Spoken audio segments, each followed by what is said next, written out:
People know that wild hawks may snatch drones in mid-flight as they mistake them for smaller birds. And it was those incidents which led researchers to assume that birds of prey could be trained to take down rogue aircraft. The Dutch National Police have taken up this challenge and are running a pilot project.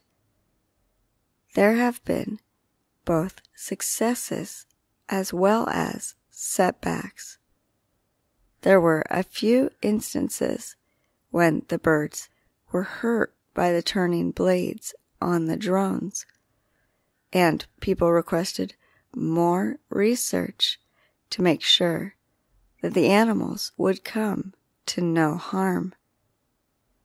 After the research, the Dutch police will decide whether or not to deploy a fleet of drone hunting eagles.